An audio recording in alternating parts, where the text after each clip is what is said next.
Vamos lá, meus irmãos, continuando aqui, nossa quinta aula de Teologia Sistemática 5, matéria de Eclesiologia, é o segundo bloco, nossas aulas estão sendo gravadas. Então, vamos aqui continuar sobre ainda esse tema da pureza e unidade da igreja, sabendo que o texto sagrado nos ensina a buscarmos o que é unidade. Irmãos, aqui unidade, leia-se, não é uniformidade no sentido, eu tenho que ser que nem o irmão pentecostal, eu tenho que ser que nem o irmão presbiteriano, eu tenho que pregar como não.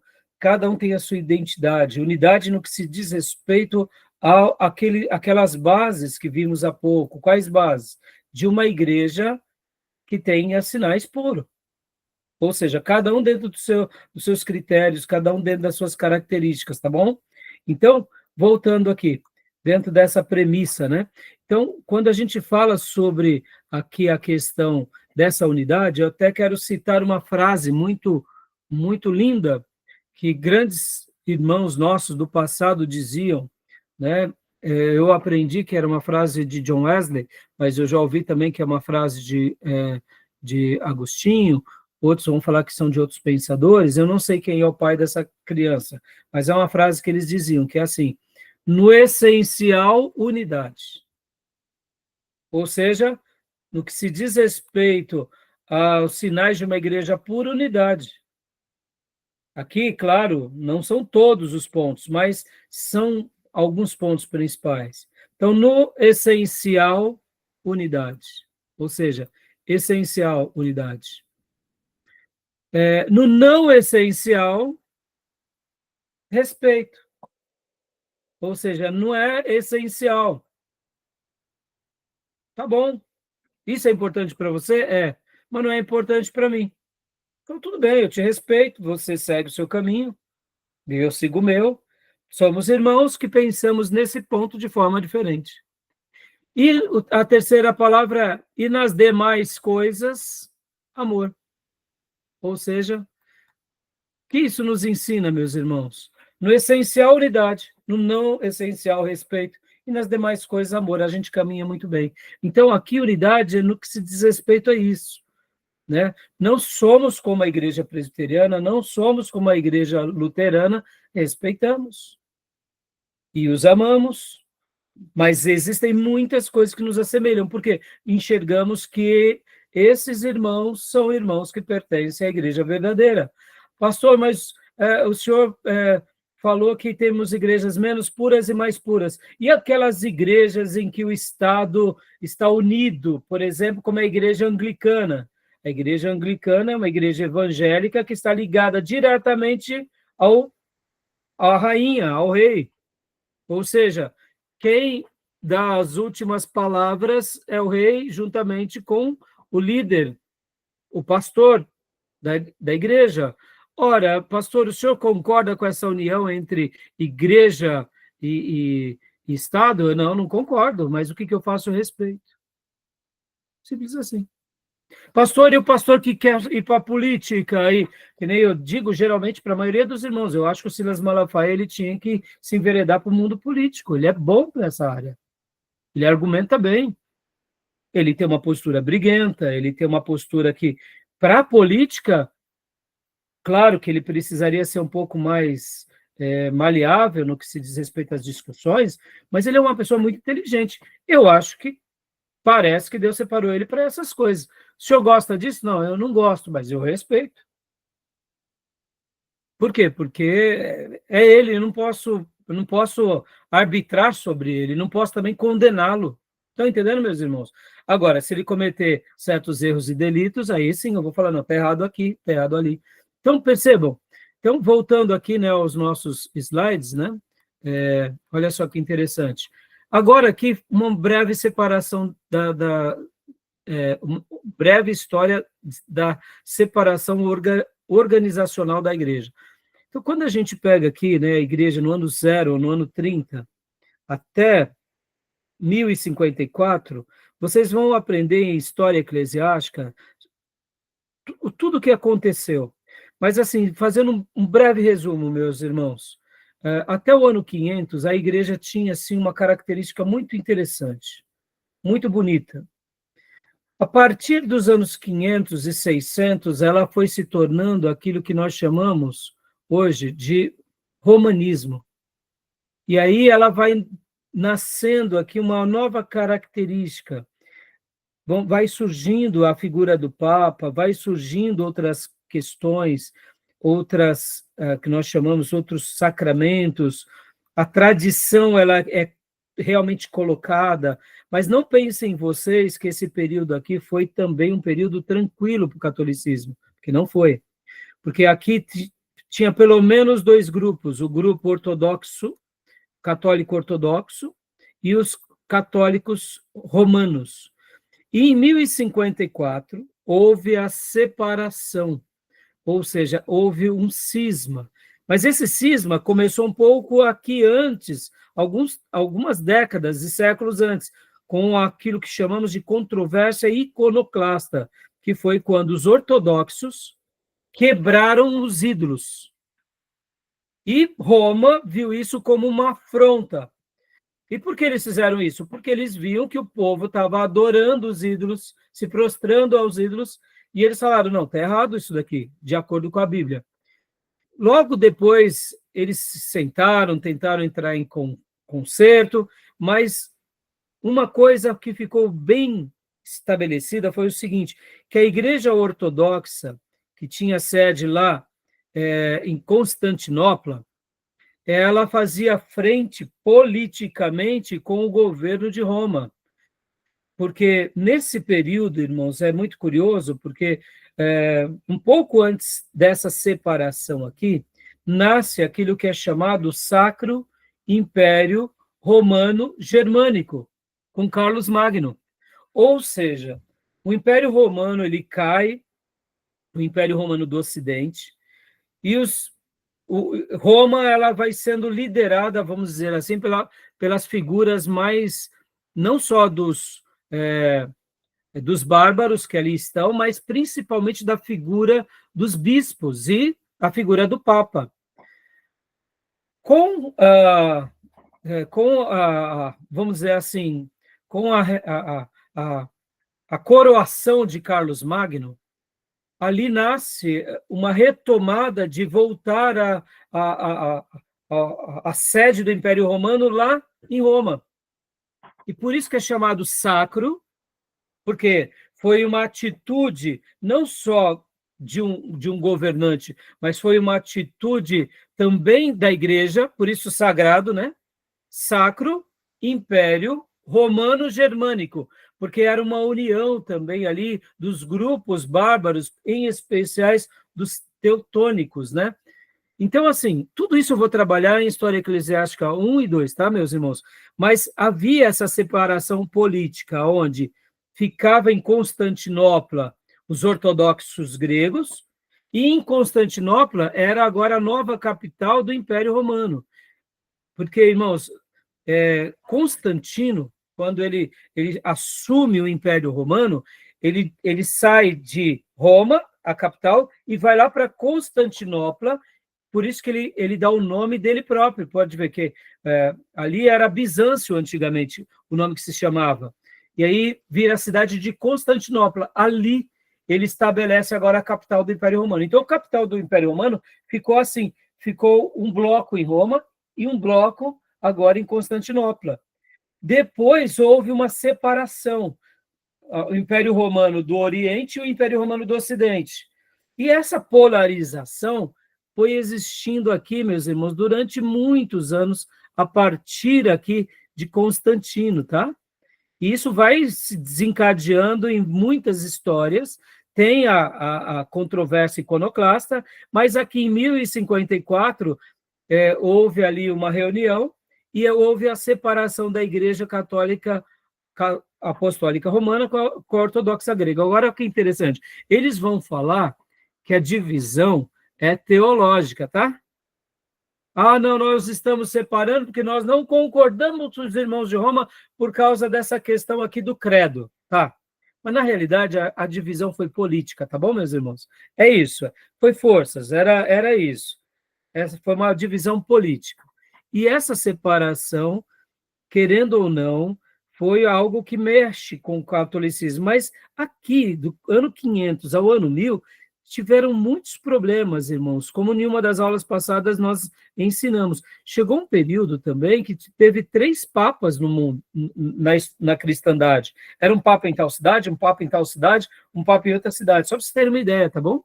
Então, assim, essa ideia de que a igreja sempre foi unidinha, não é verdade. Tá bom, meus irmãos? Só para tirar do... Porque hoje os católicos gostam muito de, de, de, de falar isso, né? Nós somos unidos. Não, mentira.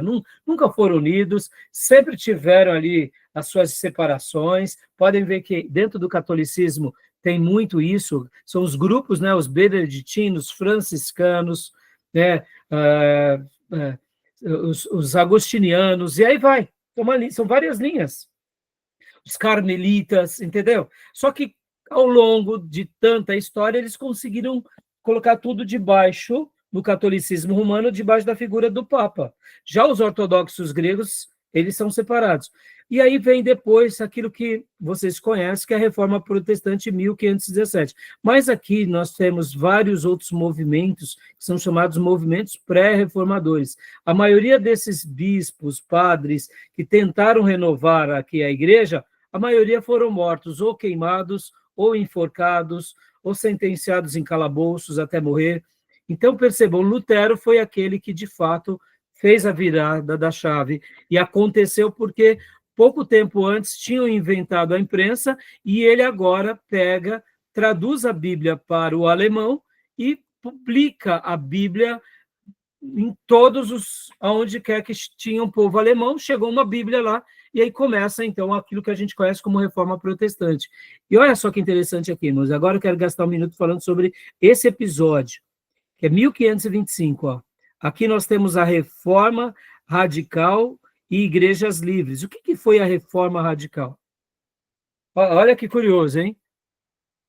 Bastou a Bíblia cair na mão das pessoas, as pessoas começaram a ler, estudar, se converter, que agora elas começam a argumentar, que elas começam a questionar, porque agora elas têm a Bíblia, e a Bíblia fala para a gente o quê? Examinar. E é só o pastor que examina?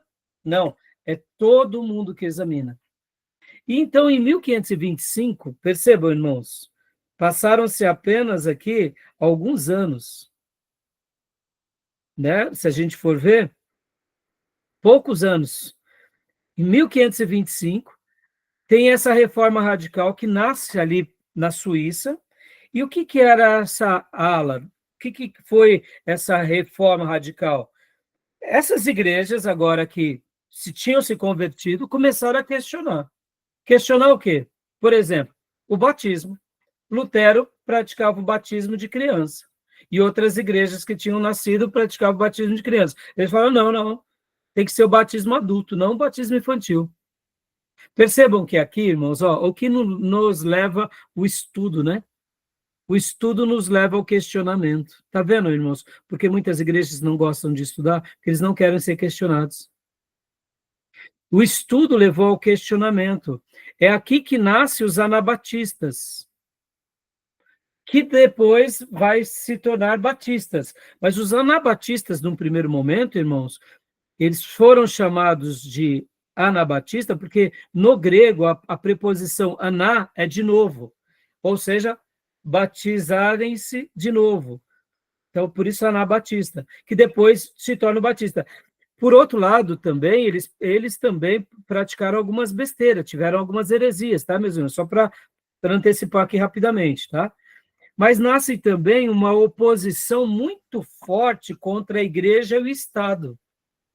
Porque vários príncipes colocaram agora o luteranismo debaixo do seu reinado, mas queriam uma parceria. Não teve a reforma protestante? Teve. Então, muitos reis deixaram o catolicismo e se tornaram protestantes. Mas agora, qual igreja dominava?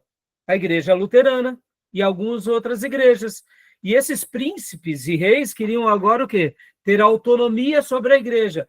E aí esses irmãos falaram, não, separação. Dai a César o que é de César, dai a Deus o que é de Deus. E aí tiveram uma grande oposição a ligação da igreja e do Estado.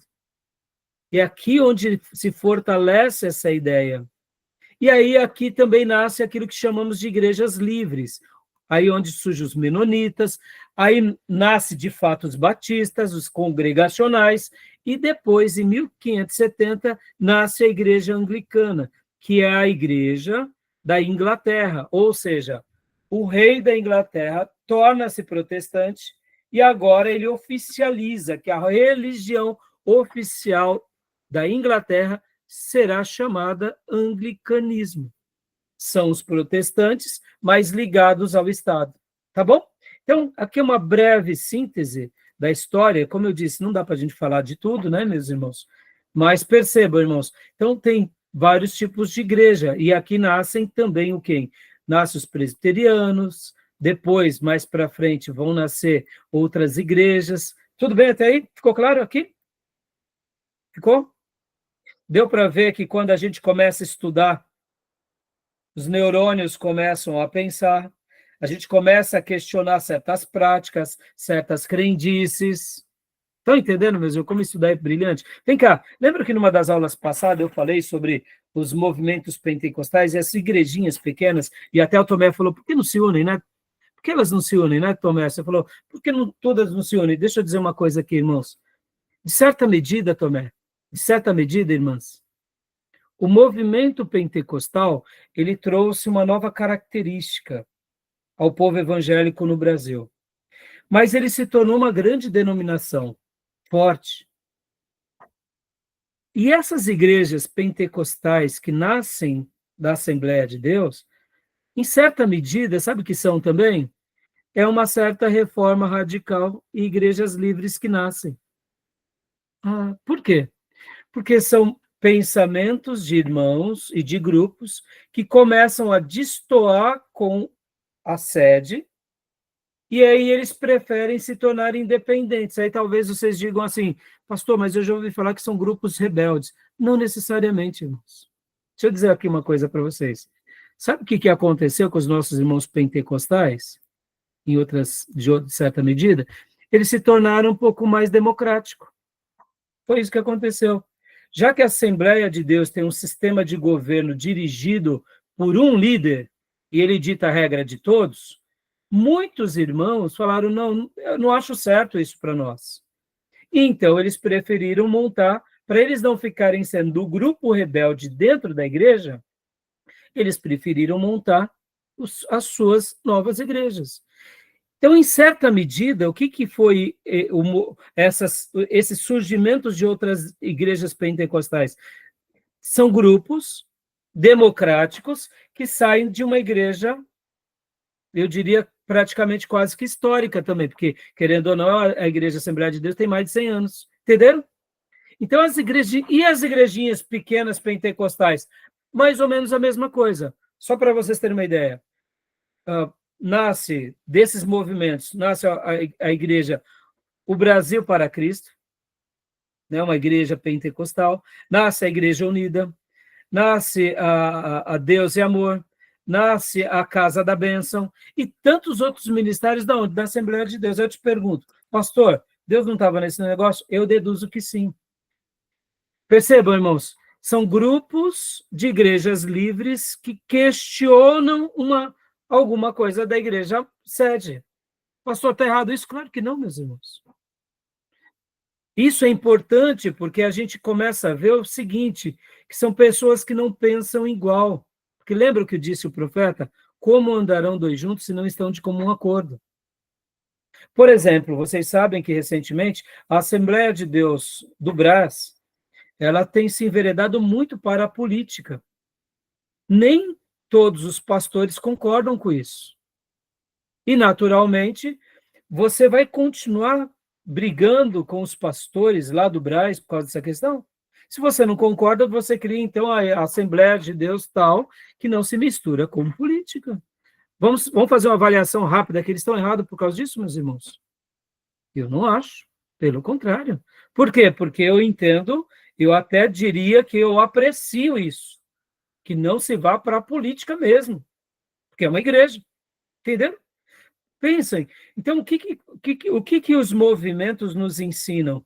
Que essa característica mostra aquilo que a gente vai aprender já, que a gente aprendeu um pouco, sobre a igreja local e os sistemas de governo.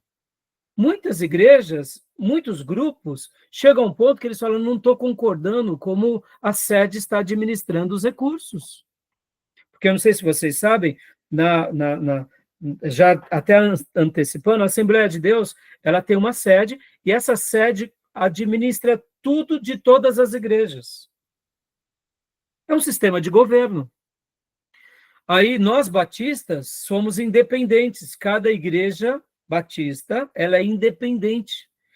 E a convenção, pastor? A convenção não manda na igreja, a convenção apoia as igrejas que são independentes. Por isso que o povo batista é um povo chamado povo democrático. Perceba, eu sou o sistema de governo. Então, muitos irmãos, muitas vezes, não concordam com uma certa situação. O que é melhor? Que eles, então, se unam a outros grupos. Percebam, então, dando uma resposta das aulas passadas, Tomé, as igrejas pequenas, na realidade, são o quê? Grupos que, democraticamente, resolveram criar uma nova igreja. Eu sei que parece meio estranho, mas eles estão aprendendo com a história. Mesmo que eles não saibam disso, mas tem uma característica de beleza, porque são grupos de igrejas locais que estão sendo organizadas para servir o evangelho e servir o reino. Tá bom? Só uma síntese. Ficou claro aqui? Eu fiz essa ponte com os pentecostais, porque isso vale também para os avivados, né? Pode ver, a Igreja Batista Nacional, ela nasce do quê? Ela nasce porque os irmãos batistas brasileiros, os tradicionais, não concordaram num primeiro momento com o movimento avivado, então preferiram excluí-los, e agora os irmãos avivados, graças a Deus, depois de várias décadas, hoje tem muita harmonia com os irmãos tradicionais. Só para vocês terem uma ideia, o seminário de onde nós surgimos, que é o STBnet, lá recebe muitos irmãos batistas brasileiros. Recebem muitos irmãos tradicionais. Que interessante, não? Para estudar lá com os professores. O Júnior, por exemplo, nosso irmão que hoje não veio, que é advogado, ele é de uma igreja tradicional. E nós temos uma origem avivada, estamos servindo o nosso irmão tradicional. Olha que coisa linda, né? Então, graças a Deus, os tempos se passaram, as feridas foram curadas, aprendemos uns com os outros e estamos crescendo juntos, tá bom, meus irmãos? Então, percebam que os trabalhos, eles nascem, ora meio debaixo de uma certa opressão, mas eles vão se ajustando ao longo da caminhada, tá bom? E alguma pergunta sobre isso? Não? Então, vamos lá. Agora para o outro ponto, né? Que é esse ponto aqui, ó. O nosso irmão Gruden, ele vai falar muito sobre isso, razões para a separação. Será que há razões para a gente se separar de uma igreja? Razões para a gente realmente sair daquela igreja? E aqui ele vai pincelar algumas razões válidas e outras razões não válidas. Então, irmã Beatriz, leia aqui o slide para nós, por gentileza. O slide da Vida Nova. Motivos prováveis para as divisões na igreja. Razões válidas. Razões doutrinárias. Em 1 Coríntios 5, 11 e 13, 2 Tessalonicenses 3, 14 e 15. Tá bom até aí. Tem vários outros textos, né? Então, vamos lá. Primeiro ponto. É legítimo por questões doutrinárias? Sim. Então, vamos lá. Eu estou numa igreja, vocês estão na igreja Batista Missionário, o pastor Raimundo endoidou. Falou agora que a gente tem que adorar o pastor Ernesto Nini, porque ele era um homem ungido, e se a gente orar para o Ernesto Nini, aí o pastor endoidou. Aí o que as irmãs vão fazer, os irmãos? Primeira coisa, vamos seguir o critério bíblico de como que a gente resolve um conflito desse, doutrinário.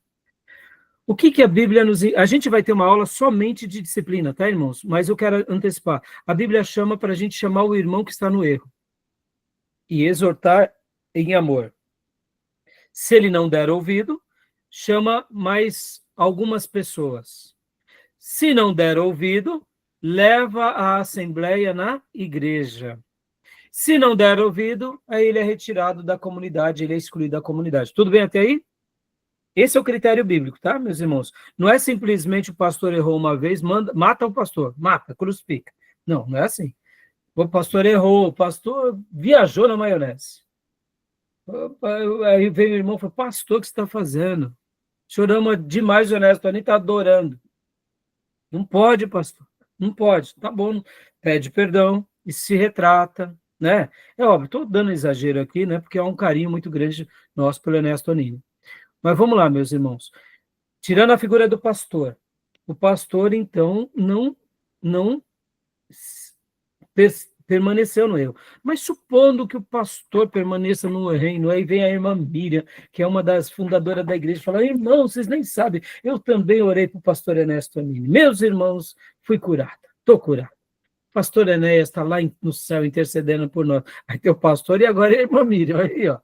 E aí os irmãos começam a falar, pastor, misericórdia, irmã Miriam, misericórdia, irmãos, Deus vai esclarecer para vocês, e tá. E eu começo a trazer pessoas para a minha heresia. E aí? O que a ovelha tem que fazer? O que os irmãos têm que fazer? O pastor está irretratável, concorda?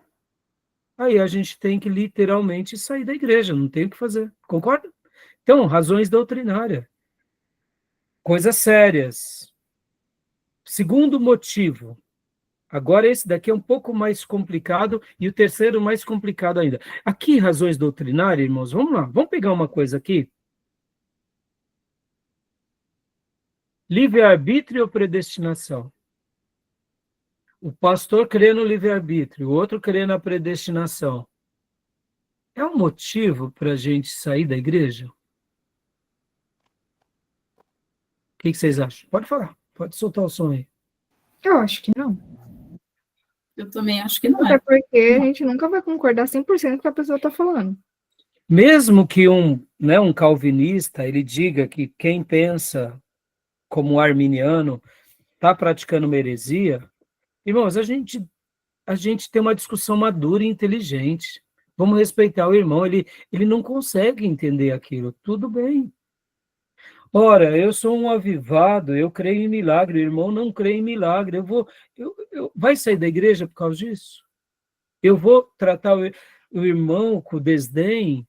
O irmão vai me tratar com desdém? Percebam, tem coisas que tem gente que vai acreditar, tem gente que não vai acreditar, tem gente que vai falar assim, não, um anjo apareceu para mim, eu recebi algo, uma graça de Deus do anjo. O outro vai falar, tá meio esquisito esse papo.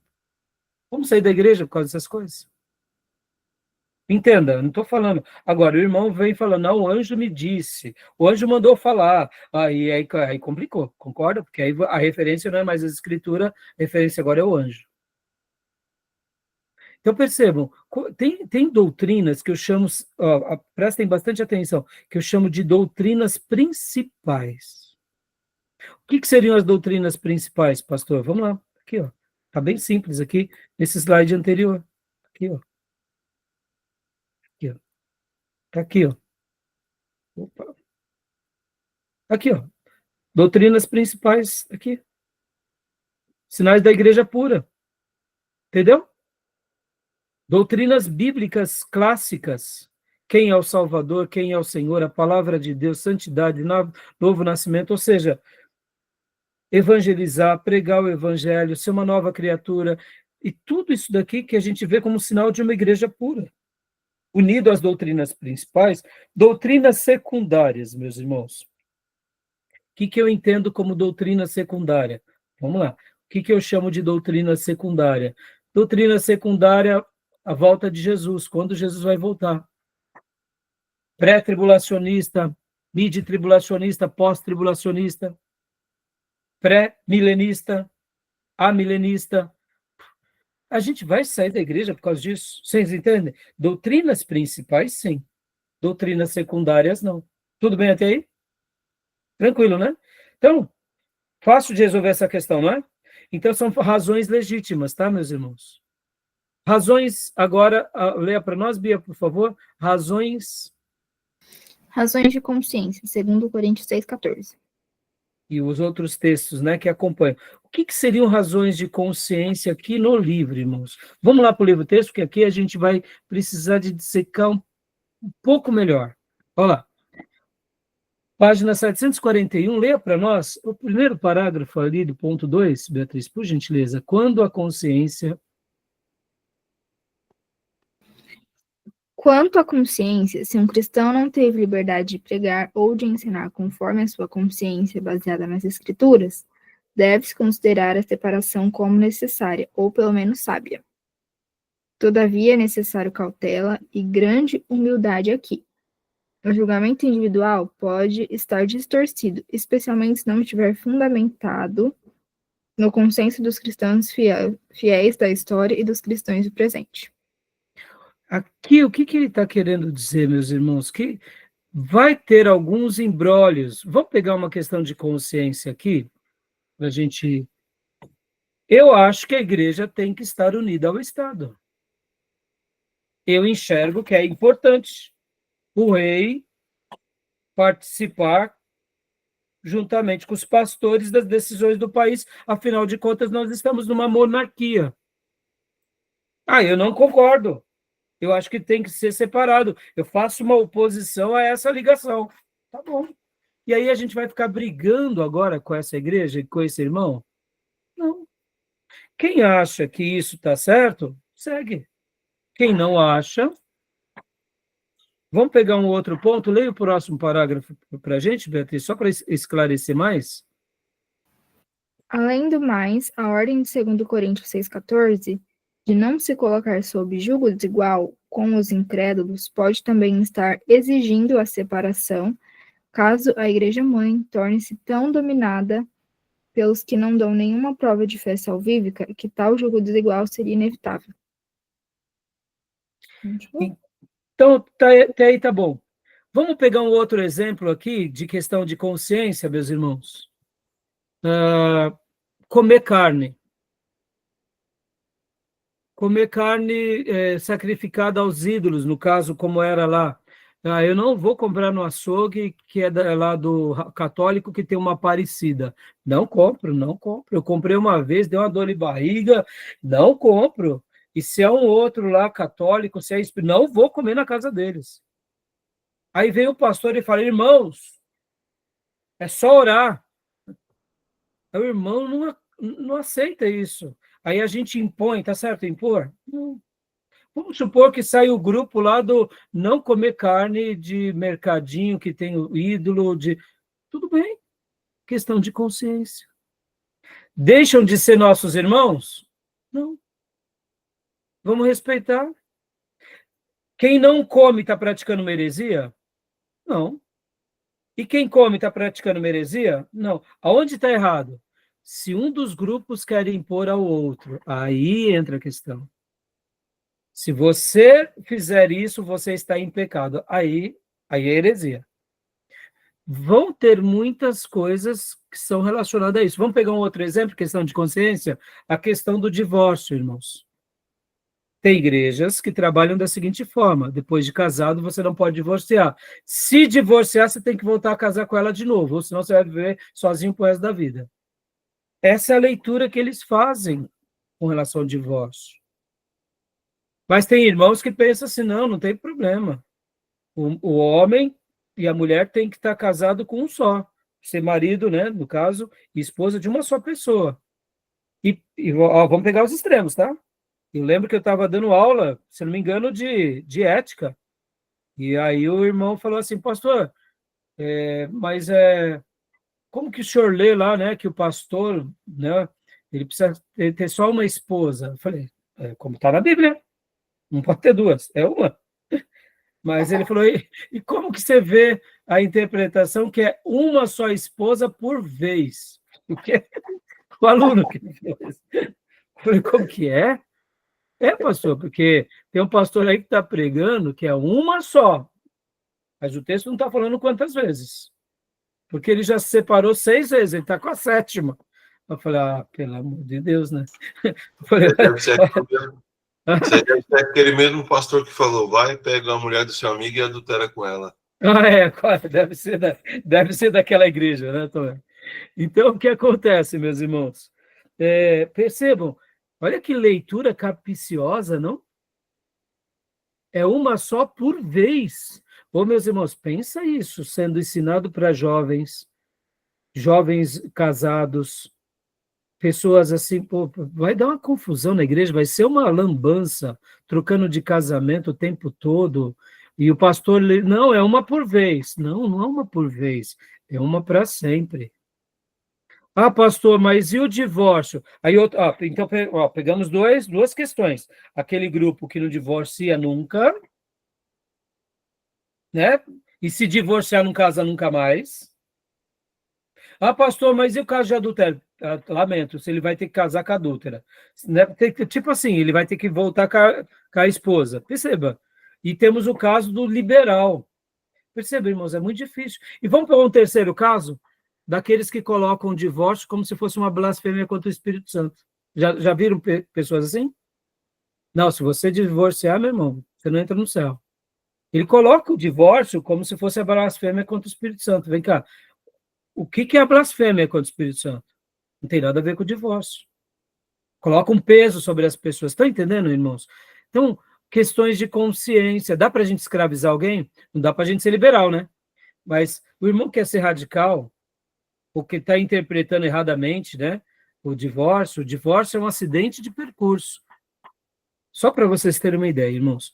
Como se chama uma criança que perdeu os pais prematuramente? O nome dessa criança, perdeu os pais prematuramente. Órfão. Órfão, não é? Órfão existe, não é? Não é o termo? E como que é o nome de um pai ou de uma mãe que perdeu os filhos prematuramente?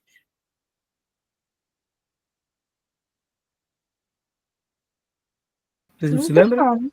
Hã? Mãe. Não se... Hã? Mãe. Mãe ou pai, né? Não tem esse nome, Beatriz. Olha que interessante. Por que não tem? Porque é antinatural. Os pais deveriam sempre partir antes dos filhos. E alguns episódios podem até partir prematuramente quando é uma criança se torna um órfão. Percebam, é antinatural pais perderem filhos. Por isso que não tem nome. É antinatural o divórcio. Não deveria existir. Mas já que acontece, a igreja tem que saber lidar com os critérios bíblicos, com a situação coerente. E não simplesmente criar exageros. Entendeu? Tem que enfrentar de frente. É um problema. É uma família da igreja. A gente não pode tratar isso como um caso tolo e fútil, entendeu? Então, percebam, questões de consciência são mais difíceis de lidarmos. Por quê? Porque questões de consciência é um caroço de angu? É um caroço de angu.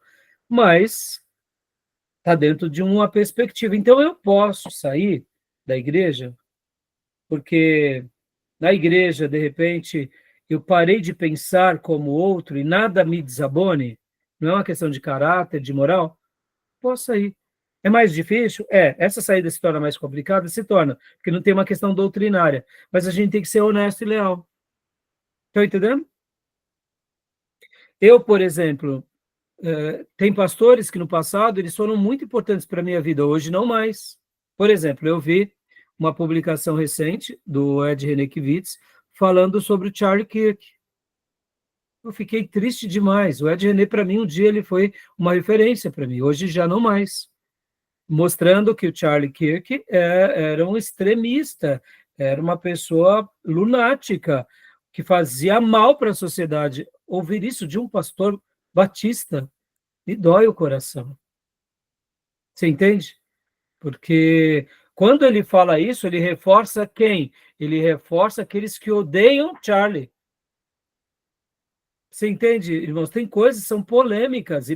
Então, numa questão polêmica, mesmo que você tenha uma opinião, tem horas que a gente tem que ser comedido. A gente está criando mais divisão na sociedade do que apaziguando. Vocês entendem? Então, por que eu estou falando isso? Questão de consciência. Para mim, o Ed René, um dia foi muito importante. Depois de um período, ali por volta do ano 2001, 2002, comecei a notar algumas mudanças. Depois, emancipei e falei, não serve mais para caminhar comigo. E ele não serve mais para ser minha referência. Tudo bem, tem gente que segue ele. Questões de consciência. Estão entendendo, irmãos? Esse é um ponto que eu discordo dele, entre muitos, né? Tá bom? E agora, considerações práticas, que também está dentro desse ponto. Porque aqui, questões de consciência é até um pouco mais, sabe, mais fácil. E considerações práticas. Leia para nós no livro, Beatriz, esse parágrafo. Por favor, os cristãos podem decidir separar-se de uma igreja se, depois de reflexão acompanhada de muita oração, parecer-lhes que permanecer naquela igreja provavelmente resultará mais em mal do que em bem. Deixa eu dar uma pausa aqui, por gentileza. Como assim, pastor? Vamos lá. Tem vezes que um grupo da igreja nota que já não está dando mais para caminhar junto. Pastor, isso acontece? Claro que acontece. Já aconteceu comigo, a irmã Miriam vai lembrar. Pessoas que chegam e falam, pastor, eu não estou mais em comunhão com a igreja, com o Senhor. Eu quero ir para outra igreja. Nessa hora, nós precisamos, irmãos, ser maduros. Por quê? Porque eu não queria perder ninguém daqueles que eu ganhei para Jesus. Domingo passado, um irmão que um dia foi da nossa igreja, a irmã Miriam conhece, o irmão Miro, me mandou uma mensagem, irmã. Sabe o Miro? Lembra do Miro? Sim. E o Miro hoje está em uma outra igreja, etc. e tal, me mandou uma mensagem. O Miro foi alguém que nem é o Felipe Reente, que nem é o Rick, sabe? O André, pessoas que estavam ali do meu lado. Durante tantos anos, ele e a esposa. E ali ele me mandou uma mensagem tão carinhosa, agradecendo a Deus pela mensagem, sabe? De domingo, que ele ouviu. Ele ouviu em algum lugar. E me deu uma saudade dele, da Luciana. Por quê? Porque caminhamos tão bem durante tantos anos. Mas um dia, infelizmente, eles saíram. E aí, pastor? E aí a gente apragueja? Não, a gente abençoa. O pastor Johnny e o irmão Gil, eles tiveram uma experiência muito dolorosa, porque no momento que eles chegaram para o pastor deles e falaram, pastor, a gente quer sair, ele falou, tá bom, pode sair, mas é tipo assim, saiu meio obrigado, sabe? Não é legal, irmãos. A pessoa quer sair por uma questão prática, porque ela quer começar um novo trabalho, nenhum problema. Eu acho que o problema é quando a pessoa é desleal. A pessoa faz um motim dentro da igreja, leva muitos irmãos contra o pastor, divide a igreja para começar um trabalho. Aí é deslealdade. Se a pessoa está querendo iniciar um novo trabalho, seja leal, seja honesto, seja franco. Fala, pastor, eu sinto que aqui na nossa igreja eu não estou crescendo. Eu preciso começar algo novo. Por isso que ele coloca debaixo de muita oração, debaixo de muita reflexão, com muita honestidade. Irmão, que considerações práticas. Nenhum problema. Como eu disse, irmãos, eu nunca desejei perder ninguém dos que eu ganhei. Nenhum. Pastor, o senhor é possessivo. Não, não é isso, irmãos. É amor, eu amo muito aqueles que eu cuido. Ao vocês, ao trabalho que eu tenho com vocês e ao empenho que eu tenho com cada um de vocês. E ainda tem hora que eu acho que estou devendo porque ainda não fiz tão bem quanto. Porque eu faço com muito amor. Agora, quando é uma partida legítima, ótimo. Agora, e quando é uma rebeldia? Aí mesmo. Mas e aí, pastor, o senhor abençoa na rebeldia? Abençoou. Lembra aquela irmã que eu falei que eu corrigi ela, que ela era profeta, que ela chorava? Deixa eu contar uma breve história dela. Durante muitos anos, ela foi a pessoa que mais foi disciplinada na igreja. Disciplina de banco. Me pergunta quantas vezes essa irmã foi para a disciplina. Perdi as contas. Nunca disciplinei tanto uma pessoa. Ora era porque arrumava contenda com alguém, brigava com o outro. Ora era porque profetizava e não acontecia. Ora era as coisas mais variadas. Ora porque se levantava contra mim, causando rebelião. E aí eu descobria, eu chegava na irmã, você fez isso? Irmã, você está aqui comigo, comendo comigo. Ah, irmã, fica no banco. Era assim, eu perdi as contas, ia embora da igreja, depois voltava chorando, pedindo perdão. Ela saiu da igreja umas 5, 6 vezes. Na última vez que ela saiu da igreja, pagou um preço tão caro, e aí ela voltou. Bom, só para você ter uma ideia, depois de uns 10 anos, é uma longa história, tá, irmão? Eu estou cuidando da igreja há 30, né? Depois de uns 10 anos, disciplinando a irmã, era mais ou menos assim, a cada 3 meses, sabe? Aí depois foi a cada 6 meses. Aí chegou assim, depois de uns 10 anos, ela parou e ela melhorou muito mesmo. E aí ficou durante uns 5 anos se aprontar. Algo mais sério para a disciplina. Mas teve um dia que ela deu uma baita bola fora e eu tive que disciplinar. Bom, sabe o que ela fez quando ela estava em disciplina? Ela foi embora da igreja. Pediu carta, pediu para ir embora. E eu falei, filha, você está pedindo para ir embora, sendo que você está em disciplina. Deus está me guiando, eu vou. Ela, o marido e os filhos. E fez um arroz e foi embora. Resumindo uma longa história, foi para um outro ministério, me deu um trabalho, porque agora ela estava em outro ministério, não parava de assediar os nossos membros para levar para outro ministério. Ai, meu Deus, mas deu um trabalho, vocês têm noção. E lá naquele ministério ela pagou um preço que vocês não têm noção. Mas um preço. Que aí depois de muitos anos ela voltou na igreja, mais uma vez chorando. Só que hoje não está mais conosco. Mas se ela estivesse, estaria cuidando dela. Me entendam, irmãos. Quando é uma questão honesta, nenhum problema. O problema é que as pessoas, muitas vezes, querem fazer algo de forma leviana. Quer começar um trabalho? Não tem problema, pede para o pastor. Se o pastor acha que ele não está preparado, vai e fala, pastor. Mas muitas vezes a pessoa não aceita a instrução e começa a fazer grupos. Aí está errado. Mas quando é uma coisa legítima, uma consideração prática, pode até não ter um fundo doutrinário, pode ter até nada de consciência, são questões práticas, irmãos. Por exemplo, pastor, eu gosto do movimento de direita e eu quero trabalhar com essa turma de direita. Tá bom, direito te assiste. Eu também gosto do pessoal de direita, mas uma coisa é igreja, outra coisa é política. Não se mistura. Eu não negocio. Ah, mas eu quero, pastor. Então tá bom, então procure outra igreja. O problema é quando esse irmão começa a fazer motim dentro da igreja para a igreja virar um palanque político. Que nem agora, irmãs, ó, presta atenção, tá? Vocês vão me ouvir falar isso até as eleições do ano que vem. Agora a pastorada está começando a se reunir de forma toda semana. E começa a chamar os pastores. Mas isso acontece a cada 2 anos, tá? Quando está perto das eleições, o ano antes, aí há um frenesi pastoral, chamando os pastores para se reunir. É errado, gente. Porque o intuito não é reunião pela reunião. O intuito é política. É unir as igrejas frente à política. Está errado. Vocês entendem? Eu sou um pouco kamikaze, vou continuar sendo kamikaze. Já tivemos no passado candidatos a vereador da nossa igreja, a esposa do Tomé já foi candidata, outras irmãs já foram. Nós não misturamos. Por quê? Porque uma coisa é uma coisa, outra coisa é outra coisa. Tá bom, meus irmãos? É assim que eu penso. O futuro pastor da igreja, se ele pensar diferente, tudo bem. Vamos respeitar ele. É ou não é? Mas é a maneira que eu penso.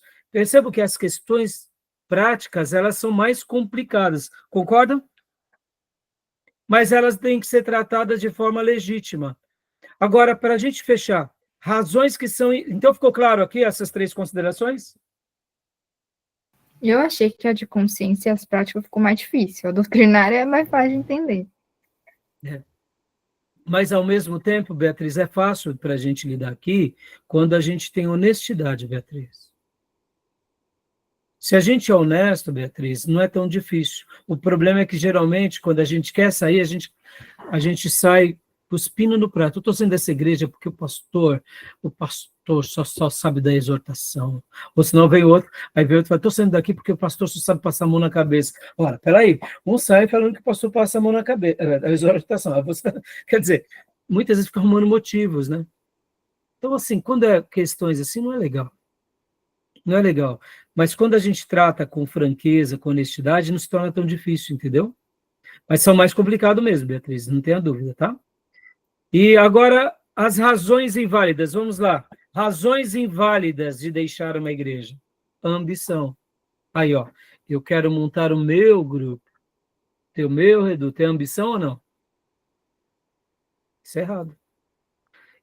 Pastor, seminarista é tentado montar a igreja? Claro, meus irmãos. Claro.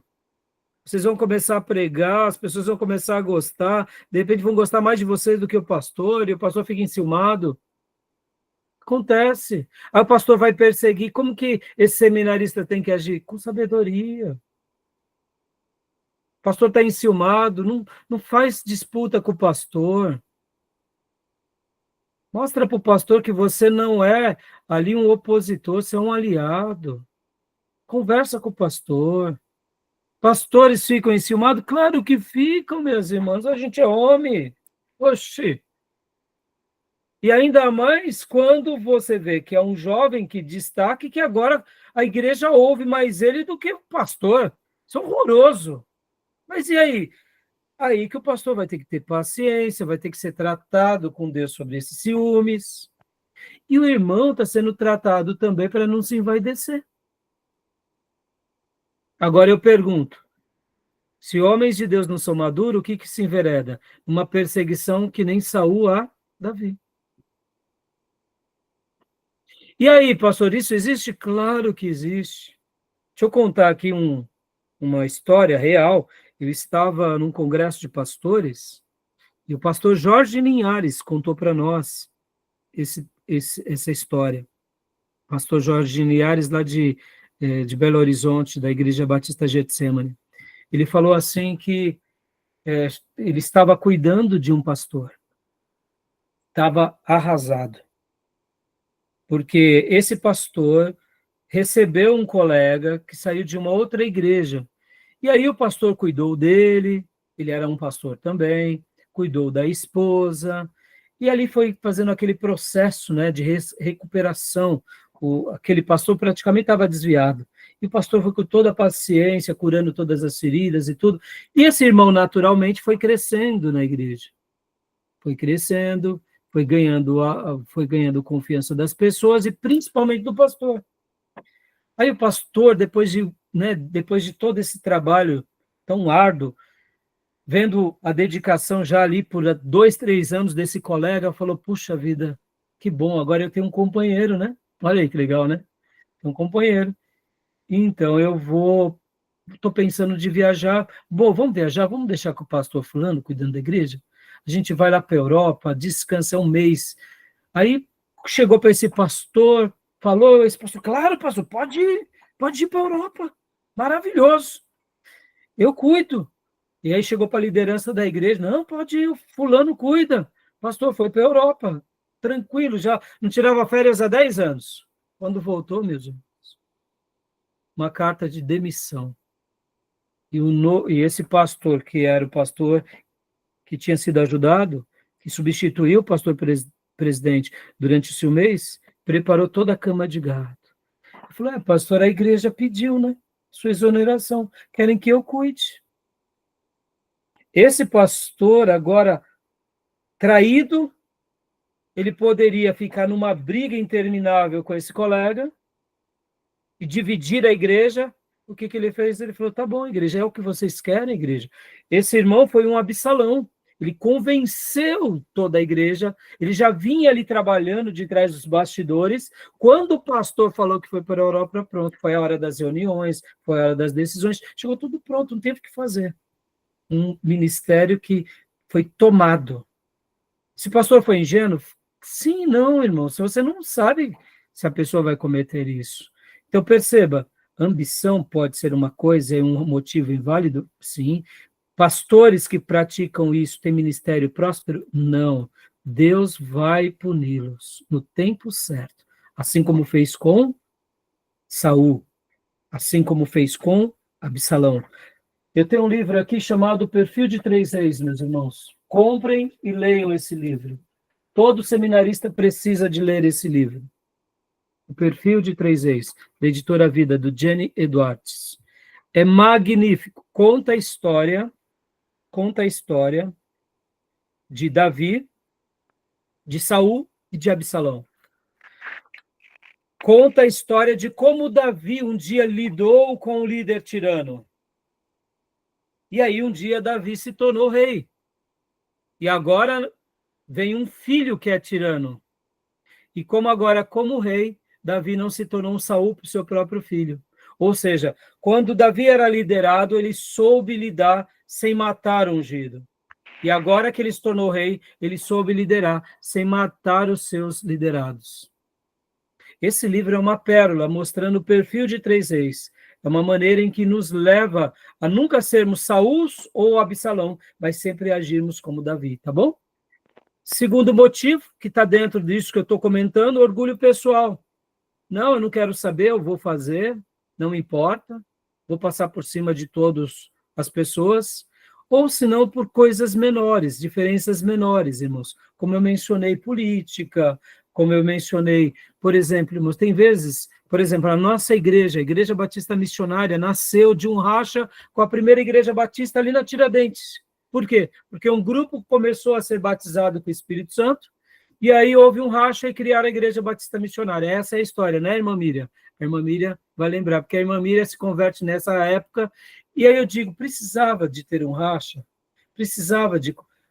Então, percebam, muitas vezes são muitas brigas, só para vocês terem uma ideia, para eu concluir. Quando eu assumi a Igreja Batista Missionária, a primeira coisa que eu fiz, lembra, Miriam? Foi ir lá na igreja... Na igreja a IBF, né, a primeira, a PIB de Ferraz, e pedir para o pastor um dia de assembleia deles, nós irmos lá, e eu fui falar para eles, pastor e igreja, se a Igreja Batista Missionária um dia fez alguma coisa que feriu, vocês nos perdoem, eu estou assumindo esse trabalho, e eu soube que teve tanta briga, tanta ferida, tanta briga, foi tanta briga, que eu falei, não quero, eu não quero que a gente tenha animosidade. E fui lá pedir perdão. E o pastor que estava lá no dia, nos recebeu, fez uma assembleia, ele e a igreja falou, amém, pastor, amém. Falei, eu estou aqui com o meu pequenino rebanho, você estava nesse dia, Miriam? Não, eu não fui. Então, mas aí eu tinha marcado e fomos lá. Porque, irmãos, é uma igreja, irmã, eu não sei o que aconteceu no passado, mas eu agora assumi essa igreja e, de repente, tem um monte de rabo solto, né?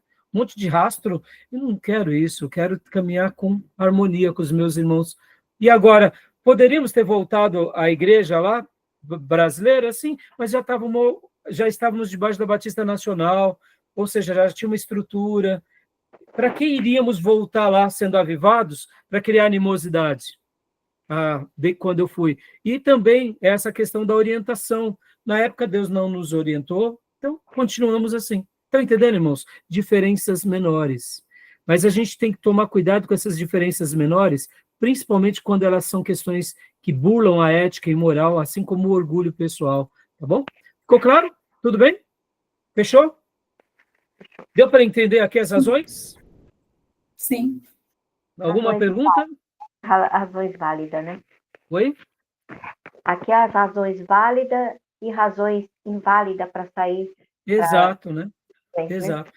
E o Gruden também, ele conclui dizendo um quarto ponto, que existem ocasiões quando cooperação e comunhão pessoal são proibidas, né? Dando uma ideia de quando grupos se fecham e até mesmo proíbem. Muitas vezes a gente...